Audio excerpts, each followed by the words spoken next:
नमस्कार विद्यार्थी मित्रांनो. MPSC परीक्षेची तयारी करत असलेल्या सर्व विद्यार्थी मित्रांसाठी अतिशय आनंदाची अशी बातमी आहे. MPSC ग्रुप सी परीक्षेची जाहिरात नुकतीच प्रसिद्ध झालेली आहे. या ठिकाणी आपण पाहू शकतो महाराष्ट्र गट क सेवा संयुक्त पूर्व परीक्षा 2026 दिनांक 27 सप्टेंबर 2026 पासून महाराष्ट्रातील विविध केंद्रावर ऑनलाईन संगणक प्रणालीवर पद्धतीने घेण्यात येईल. म्हणजे जाहिरात आलेली आहे, ही अतिशय आनंदाची बातमी आहे. पण यामध्ये सगळ्यात महत्त्वाचा मुद्दा आहे तो म्हणजे ही जी परीक्षा होणार आहे ही CBT स्वरूपाची होणार आहे. ऑनलाईन जी परीक्षा आहे ही संगणक प्रणालीवर आधारित कॉम्प्युटर बेस्ड टेस्ट तुमची होणार आहे. हा एक सगळ्यात महत्त्वाचा बदल आहे. आत्तापर्यंत जे विद्यार्थी MPSC ग्रुप बी सीच्या परीक्षेची तयारी करत आहेत अशा विद्यार्थ्यांचा जो सराव आहे हा ऑफलाईन परीक्षेचा सराव आहे. ही परीक्षा जी आहे ही ऑनलाईन स्वरूपामध्ये होणार आहे. हा महत्त्वाचा बदल आपल्याला लक्षात घ्यायचा आहे. याच्या पुढे आपण सविस्तर जी पदं आहेत ती पदं पाहू शकतो. तसं म्हटलं तर खूप मोठी अशी जाहिरात आहे. यामध्ये उद्योग निरीक्षकची 9 पदं आहेत, तांत्रिक सहाय्यकची 3 पदं आहेत, कर सहाय्यकची 282 पदं आहेत. या ठिकाणी आपण पाहू शकतो उद्योग निरीक्षक 9 पदं, तांत्रिक सहाय्यक जी 3 पदं आहेत, त्याच्यानंतर कर सहाय्यक टॅक्स असिस्टंटची 282 पदं आहेत, सहाय्यक मोटर वाहन निरीक्षक गट क AMVI RTOची 461 पदं आहेत. आणि सगळ्यात महत्त्वाचं म्हणजे लिपिक टंकलेखक मंत्रालयीन प्रशासकीय विभाग तसंच राज्य शासनाचे महाराष्ट्रातील विविध कार्यालये जी आहेत ह्या सर्व कार्यालयांची मिळून एकत्र जाहिरात आलेली असल्यामुळे ही 1864 पदं आहेत. अशी 2619 पदांची गट क ची जी परीक्षा आहे ही परीक्षा 27 सप्टेंबर 2026 पासून सुरू होणार आहे. अर्थात विद्यार्थी संख्या जास्त असल्यामुळे पुढे ही परीक्षा बरेच दिवस चालू राहील. त्याचं सविस्तर वेळापत्रक आयोगाच्या वेबसाईटवर दिलं जाईल. यामध्ये या परीक्षेच्या बाबतीत आपण पाहू शकतो की तुम्हाला अर्ज सादर करण्यासाठीची तारीख आहे 27 जून 2026 रोजी 2 वाजल्यापासून तुम्ही हे अर्ज सादर करू शकता. 17 जुलै 2026 पर्यंत हे अर्ज सादर करता येतील. ऑनलाईन पद्धतीने विहित परीक्षा शुल्क भरण्याचा जो दिनांक आहे तो सुद्धा 17 जुलै 2026 आहे. आणि जर तुम्ही स्टेट बँक ऑफ इंडियामध्ये जाऊन जर चलनाद्वारे शुल्क भरत असाल तर 19 जुलै 2026 पर्यंत ती चलनाची प्रत घेण्याची तारीख आहे. आणि 20 जुलै 2026 तुम्ही बँकेच्या कार्यालयात जाऊन ते चलन भरू शकता.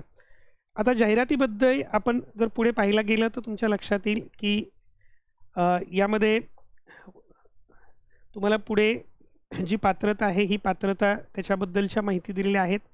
त्याचबरोबर या ठिकाणी आरक्षणासंदर्भातल्या ज्या तरतुदी आहेत या तरतुदी दिलेल्या आहेत. यामध्ये सगळ्यात महत्त्वाचं जाहिरात प्रसिद्ध झाल्यानंतर तसेच पूर्वपरीक्षेचा निकाल अंतिम करेपर्यंत नव्याने प्राप्त होणाऱ्या मागणीपत्रामध्ये जाहिरातीत नमूद नसलेल्या संवर्गासाठी तसेच सामाजिक आणि समांतर आरक्षणाकरता पदं उपलब्ध होण्याची आणि विद्यमान संवर्गातील पदसंख्येमध्ये बदल म्हणजेच वाढ होण्याची शक्यता विचारात घेऊन उमेदवारांनी पूर्वपरीक्षेकरता अर्ज सादर करणे आवश्यक राहील. म्हणजे तुम्ही आत्ता समजा काही विभागाची पदं यामध्ये जरी समजा नसतील त्यामुळे पदसंख्या कमी वाटत असेल तर ही पदसंख्या येणाऱ्या काळामध्ये वाढू शकते. त्यामुळे अर्ज भरताना त्या गोष्टीचा विचार करणं गरजेचं आहे. पूर्वपरीक्षेचा निकाल अंतिम करेपर्यंतच्या कालावधीत शासनाकडून सुधारित अतिरिक्त स्वतंत्र मागणी पत्रकाद्वारे प्राप्त होणारी सर्व संवर्गातील पदे पूर्वपरीक्षेच्या निकालासाठी विचारात घेण्यात येतील. त्याच्यानंतर पुढे ही सर्व नेहमीप्रमाणे तुम्हाला आरक्षणासंदर्भातली वगैरे माहिती दिलेली आहे. याच्यामध्ये एक महत्त्वाचा मुद्दा आहे तो म्हणजे EWS बद्दल. आर्थिकदृष्ट्या दुर्बल घटकातील उमेदवारांकरता शासन निर्णय सामान्य प्रशासन विभाग तो क्रमांक दिलेला आहे. आणि तदनंतर शासनाने या संदर्भात वेळोवेळी निर्गमित केलेल्या आदेशानुसार कार्यवाही सुरुवात करण्यात येईल. आर्थिकदृष्ट्या दुर्बल घटकातील दावा केलेल्या उमेदवारांकडे सन 2026-27च्या आर्थिक वर्षाचे व सदर संयुक्त पूर्वपरीक्षेच्या दिनांकापूर्वीचे दिनांक 27 सप्टेंबर 2026 पूर्वीचे आर्थिकदृष्ट्या दुर्बल घटकांचे प्रमाणपत्र असणे आवश्यक आहे. जर EWS मध्ये तुम्ही दावा करत असाल तर हे प्रमाणपत्र तुम्हाला 27 सप्टेंबर 2026 पूर्वी काढून घ्यावं लागणार आहे. हा एक महत्त्वाचा मुद्दा याच्यामधला अपडेट असा आहे. त्याच्यानंतर पुढे या ठिकाणी आपण पाहू शकतो की बऱ्याच विद्यार्थ्यांना नॉन क्रिमिलेअर भरावं लागतं, तर त्याबद्दल एक शुद्धीपत्रक दिलं आहे. इतर मागास बहुजन कल्याण विभाग, तो जो शासन निर्णयाचा क्रमांक आहे. संबंधित उमेदवार उन्नत आणि प्रगत व्यक्तिगटात मोडत नसल्याबाबतची पडताळणी करण्यासाठी सन 2026-27 बाबतचे आर्थिक वर्षाचे व सदर संयुक्त पूर्व परीक्षेच्या दिनांकापूर्वीचे म्हणजे 27 सप्टेंबर 2026 पूर्वीचे नॉन क्रिमिलेअर प्रमाणपत्रसुद्धा असणं आवश्यक आहे. म्हणजे ह्या 2 प्रमाणपत्रांसाठी लक्षात ठेवा, EWS आणि नॉन क्रिमिलेअरचं प्रमाणपत्र जे आहे हे प्रमाणपत्र तुमचं परीक्षेच्या अंतिम तारखेच्या अगोदरचं असणं गरजेचं आहे. त्याच्यानंतर खेळाडू आरक्षणाबद्दलच्या तरतुदी आहेत, दिव्यांग आरक्षणाबद्दलच्या तरतुदी आहेत. त्यानंतर ह्या सर्व आरक्षणाबद्दलच्या तरतुदीबद्दल माहिती दिली आहे. आणि त्याच्यानंतर पुढे पण महत्त्वाचे मुद्दे या ठिकाणी तुम्हाला विचारात घ्यावे लागतील. या ठिकाणी पात्रतेबद्दलच्या तरतुदी आहेत. या ठिकाणी वेतन श्रेणी दिलेली आहे. ग्रुप सीची जी वेतन श्रेणी आहे ती तुम्ही पाहू शकता. त्यानंतर वयोमर्यादा जी आहे ही आयोगाच्या नेहमीच्या तरतुदीप्रमाणे किमान जे वय आहे हे 19 किंवा 18 काही पदांसाठी, जे कर सहाय्यक पदासाठी 18 आहे, बाकी सर्व पदांसाठी किमान 19 असलं पाहिजे. त्याच्यानंतर कमाल वयोमर्यादा जी आहे ही खुल्या प्रवर्गांसाठी 38 आहे, राखीव प्रवर्गांसाठी 43 आहे. दिव्यांग उमेदवारांना ती 45 वर्षापर्यंत आहे. भूकंपग्रस्त, प्रकल्पग्रस्त आणि पदवीधर अंशकालीन कर्मचारी असतील तर ती 55 वर्षापर्यंत आहे. त्याच्यानंतर या ठिकाणी तुमच्या लक्षात येईल की शैक्षणिक पात्रतेच्या बाबतीमध्ये या ठिकाणी उद्योग निरीक्षक गट क संवर्गासाठी मान्यताप्राप्त विद्यापीठाची पदवी आणि महाराष्ट्र शासनाने पदवी समतुल्य म्हणून मान्य केलेली अर्हता. त्याच्यानंतर उद्योग निरीक्षक गट क संवर्ग करता शैक्षणिक अर्हता खालीलप्रमाणे राहील.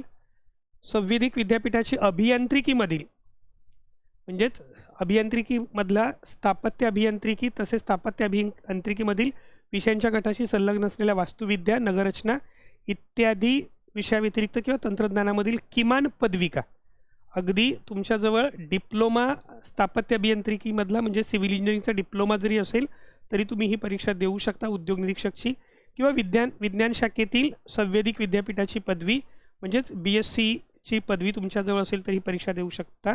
सहाय्यक मोटार वाहन निरीक्षक संवर्गाकरता अर्हता जी आहे यामध्ये महाराष्ट्र राज्य माध्यमिक व उच्च माध्यमिक शिक्षण मंडळाची माध्यमिक शालांत प्रमाणपत्र परीक्षा SSCची परीक्षा, महाराष्ट्र शासनाने SSCच्या समतुल्य म्हणून घोषित केली अर्हता, माध्यमिक शालांत प्रमाणपत्र परीक्षा उत्तीर्ण झाल्यानंतर स्वयंचलित अभियांत्रिकी म्हणजे ऑटोमोबाईल इंजिनिअरिंग आणि यंत्र अभियांत्रिकी मेकॅनिकल इंजिनिअरिंग विषयातील किमान 3 वर्षाची पदवी म्हणजे डिप्लोमा इन ऑटोमोबाईल इंजिनिअरिंग किंवा डिप्लोमा इन मेकॅनिकल इंजिनिअरिंग असणं गरजेचं आहे किंवा त्या समकक्ष पदवी तुमच्याजवळ असणं गरजेचं आहे. त्याच्यानंतर या ठिकाणी आपण पाहू शकतो स्वयंचल अभियांत्रिकी म्हणजे ऑटोमोबाईल इंजिनिअरिंग आणि मेकॅनिकल इंजिनिअरिंगची जी विद्यापीठाची पदवी आहे किंवा त्यापेक्षा अत्युच्च उत्तर अर्हता धारण केलेले त्याच्यापेक्षा म्हणजे तुमच्याकडे डिग्री जरी असेल इंजिनिअरिंगची, केंद्र व राज्य शासनाने त्या समकक्ष म्हणून घोषित केल्या अर्हता धारण केलेले उमेदवार देखील पात्र राहतील. याच्यामध्ये खालील अर्हता समतुल्य शैक्षणिक अर्हता म्हणून स्वीकार्य आहे. Diploma in production technology, production engineering, machine tool maintenance, fabrication technology, fabrication and erection engineering, diploma in plant engineering, diploma in metallurgy, bachelor degree in mechanical engineering, bachelor degree in automobile engineering, bachelor degree in production engineering, bachelor degree in industrial engineering. म्हणजे diploma किंवा bachelor degree तुमच्याजवळ असेल तर तुम्ही AMVI RTOच्या पदासाठी अर्ज करू शकता. त्याच्यानंतर डिप्लोमा इन मॅकॅट्रॉनिक्स इंजिनिअरिंग असेल तरीसुद्धा भरू शकता. डिप्लोमा इन पॅकेजिंग टेक्नॉलॉजी आणि त्याचबरोबर 4 years theoretical and practical training as an artificial apprentice म्हणून जर तुम्ही नेव्हीमध्ये वगैरे जर 4 वर्षाचं ट्रेनिंग केलेलं असेल तर ते उमेदवारसुद्धा या ठिकाणी अर्ज सादर करू शकतात. त्याच्यानंतर सहाय्यक मोटार वाहन संवर्गाकरता अनुभव, स्वयंचलित अभियांत्रिकी व यंत्र अभियांत्रिकीमधील पदवी अत्युच्च अर्हता अथवा वरीलप्रमाणे समर्थ धारण केल्यानंतर मुख्य परीक्षेकरता अर्ज सादर करण्याच्या शेवटच्या दिनांकास त्या उमेदवारास हलकी मोटार वाहने, जड मालवाहू वाहने, जड प्रवासी वाहने यांचे दुरुस्ती व देखभाल करण्याचा पूर्णवेळ कर्मचारी म्हणून केंद्र अथवा राज्य शासनाच्या विभागामध्ये व अंगीकृत व्यवसायाच्या अखत्यारीत यंत्रशाळेमध्ये घेतलेला अथवा शासन वेळोवेळी निर्देशित करेल अशा संस्थेमध्ये घेतलेला किमान 1 वर्ष कालावधीचा अनुभव आवश्यक आहे। ही एक बाब थोडीशी विचारात घ्यावी लागेल। यामध्ये हा जो अनुभव आहे तो केंद्र राज्य शासनाच्या विभागामधला असेल किंवा अंगीकृत व्यवसायाच्या अखत्यारीतील यंत्रशाळामध्ये घेतलेला किंवा शासन वेळोवेळी निर्देशित केलेल्या अशा संस्थांमध्ये घेतलेला 1 वर्ष कालावधीचा अनुभव आवश्यक आहे। अनुभवाच्या प्रयोजनार्थ प्रशिक्षणार्थी अथवा अप्रेंटिस म्हणून वरील ठिकाणी घेतलेला अनुभव गृहीत धरला जाऊ शकेल। म्हणजे अप्रेंटिस म्हणून असेल किंवा प्रशिक्षणार्थी म्हणून असेल तोही अनुभव गृहीत धरला जाईल। मुख्य परीक्षेस अर्ज सादर करण्याच्या शेवटच्या दिनांकास वर नमूद केल्याप्रमाणे किमान 1 वर्ष कालावधीचा पूर्णवेळ कर्मचारी म्हणून अनुभव नसेल तर त्यांनी नियुक्तीनंतर परिवीक्षाधीन कालावधीमध्ये शासनाच्या विभागात अथवा अंगीकृत व्यवसायामध्ये अथवा शासन वेळोवेळी निर्देशित करेल अशा संस्थेमध्ये किमान 1 वर्ष कालावधीचा अनुभव घेणे बंधनकारक आहे। जर समजा नसेल, असेल तर ठीक आहे, नसेल तरी सुद्धा काम चालणार आहे। नसेल तर तुम्हाला काय करायचं आहे, मुख्य परीक्षेस अर्ज सादर करण्याच्या शेवटच्या दिनांकास वर नमूद केल्याप्रमाणे किमान 1 वर्ष कालावधीचा पूर्ण वेळ कर्मचारी म्हणून अनुभव नसेल तर त्यांनी नियुक्तीनंतर तो प्रोबेशन पिरियडमध्ये तो काळ पूर्ण करायचा आहे।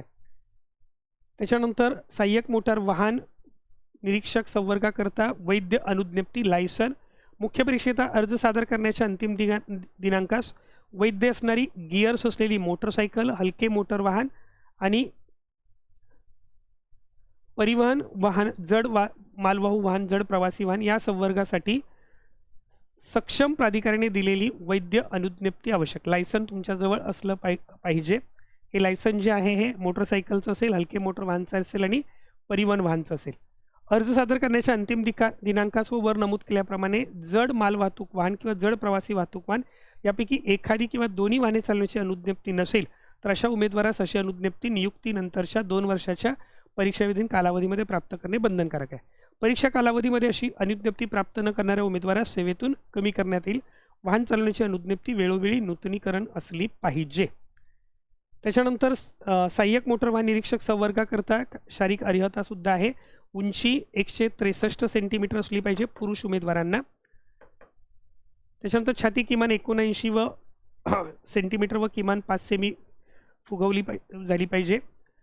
महिला उमेदवारांसाठी उंची 155 सेमी, वजन 45 किलोग्रॅम असले पाहिजे।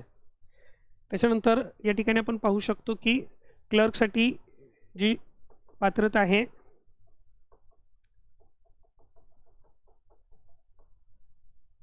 ही क्लर्कसाठीची पात्रता या ठिकाणी देण्यात आलेली आहे।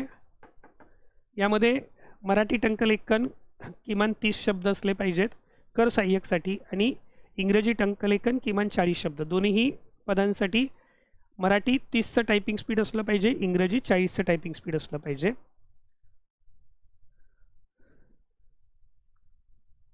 त्याच्यानंतर पुढे तुम्हाला जो अभ्यासक्रम दिलेला आहे, परीक्षा स्वरूप दिलेला आहे, यामध्ये पूर्व परीक्षा जी आहे ही संयुक्त पूर्व परीक्षा असणार आहे 100 गुणांसाठी आणि संयुक्त मुख्य परीक्षा जी आहे हे संयुक्त मुख्य परीक्षा उद्योग निरीक्षक, तांत्रिक सहाय्यक, कर सहाय्यक, लिपिक टंकलेखक यांच्यासाठी एक संयुक्त मुख्य परीक्षा होईल। ती 400 गुणांसाठी असेल आणि AMVI RTOसाठी मात्र 300 गुणांची स्वतंत्र मुख्य परीक्षा असणार आहे। म्हणजे ही संयुक्त मुख्य परीक्षा आणि प्लस स्वतंत्र मुख्य परीक्षा जी आहे ही AMVI RTOसाठी असणार आहे। AMVI RTOची जी परीक्षा आहे ही स्वतंत्र 300 गुणांची घेतली जाईल। त्याच्यानंतर यामध्ये पुढे तुम्हाला अर्ज करण्याच्या पद्धतीबद्दल वगैरे माहिती देण्यात आलेली आहे। त्यानंतर परीक्षा शुल्काबद्दलची माहिती देण्यात आलेली आहे आणि याच्याबद्दलचा जो अभ्यासक्रम आहे हा सविस्तर आयोगाच्या वेबसाईटवर आहे। पुढे आपण पाहू शकतो की प्रत्येक पद जे आहेत हे पदांचं प्रत्येक प्रवर्गनिहाय पदांची संख्या जी आहे ही जाहिरातीमध्ये सविस्तर देण्यात आलेली आहे। तर अशा पद्धतीने आपण या ठिकाणी पाहू शकतो की ही महाराष्ट्र संयुक्त पूर्व परीक्षा जी आहे MPSCची ग्रुप Cची याची ही जाहिरात या ठिकाणी प्रसिद्ध झालेली आहे आणि यामध्ये एकूण 2619 पदांची ही जाहिरात प्रसिद्ध झालेली आहे। यामध्ये अत्यंत महत्त्वाची गोष्ट ही आहे की आत्तापर्यंतची जी परीक्षा आहे ही ऑफलाईन स्वरूपात होती. आत्ता जी परीक्षा आहे ही परीक्षा ऑनलाईन स्वरूपात होणार आहे. ऑनलाईन परीक्षेची तयारी करणं खरं तर विद्यार्थ्यांना क्रमप्राप्त आहे. कारण MPSCच्या आत्तापर्यंत तुम्ही जे ऑनलाईन परीक्षांचा तुमचा थोडाफार सराव असेल, हा सरळ सेवेच्या परीक्षांचा असेल. परंतु MPSC ग्रुप सीच्या दृष्टिकोनातून ज्यावेळेला तुम्ही ऑनलाईन परीक्षा द्याल, त्यावेळेला तो अनुभव थोडासा वेगळा असणार आहे आणि त्यामुळे याचा योग्य सराव होणं गरजेचं आहे. MPSC ग्रुप सीच्या परीक्षेसाठी ओमकार अकॅडमीच्या वतीने याच्या ऑनलाईन टेस्ट सिरीज उपलब्ध आहेत. यामध्ये सुरुवातीला ज्या टेस्ट सिरीज आहेत या अगदी प्रत्येक विषयाच्या टॉपिक वाईज टेस्ट सिरीज आहेत. जवळपास प्रत्येक विषयाला आपण म्हणू शकतो की प्रत्येक टॉपिकला किमान 50 गुणांची एक टेस्ट सिरीज, प्रत्येक विषयाच्या एका टॉपिकसाठी 50 गुणांची, अशी प्रत्येक टॉपिकची किमान 50 गुणांची, काही टॉपिक छोटे असतील तर ती 25 गुणांची टेस्ट असेल, परंतु बहुतेक सर्व टॉपिकसाठी 50 गुणांची टेस्ट असेल. त्याचबरोबर पूर्ण अभ्यासक्रमावर आधारित अशा एकूण 20 टेस्ट असतील. तर ही टेस्ट सिरीज जी आहे ही ओमकार अकॅडमीच्या ॲप्लिकेशनवर उपलब्ध आहे. प्ले स्टोअरवर जाऊन तुम्ही ओमकार अकॅडमीचं ॲप्लिकेशन डाउनलोड करा आणि या टेस्टचा जास्तीत जास्त फायदा करून घ्या. ह्या टेस्ट तुम्हाला तुमच्या लॅपटॉपवर, कॉम्प्युटरवर सोडवता येतील आणि त्याच्याबद्दलची अधिक माहिती तुम्ही ओमकार अकॅडमीचं ॲप्लिकेशन डाउनलोड केल्यानंतर तुम्हाला मिळेल आणि तुम्हाला जेवढ्या सराव प्रश्नपत्रिका हव्या असतील तेवढ्या सराव प्रश्नपत्रिका ओमकार अकॅडमीच्या ॲप्लिकेशनवर तुम्हाला उपलब्ध करून दिल्या जातील. तर याचाही अवश्य फायदा घ्या. त्याचबरोबर MPSC ग्रुप सीसाठी आपली बॅच अगोदरच 15 जूनपासून सुरू झालेली आहे. परंतु जे विद्यार्थी या बॅचमध्ये एनरोल करू शकतात अशा सर्व विद्यार्थ्यांसाठी प्रवेश प्रक्रिया चालू आहे. जे झालेले घटक आहेत ते देखील कव्हर करून घेतले जातील. या ज्या आपल्या बॅचेस आहेत या ऑनलाईन आणि ऑफलाईन स्वरूपात आहेत. तर जे विद्यार्थी या परीक्षेचा फॉर्म भरणार आहेत त्यांनी नक्कीच या मार्गदर्शनाचा लाभ घ्यावा. परीक्षेस बसणाऱ्या सर्व माझ्या विद्यार्थी मित्रांना ओमकार अकॅडमीच्या वतीने खूप खूप शुभेच्छा. All the best.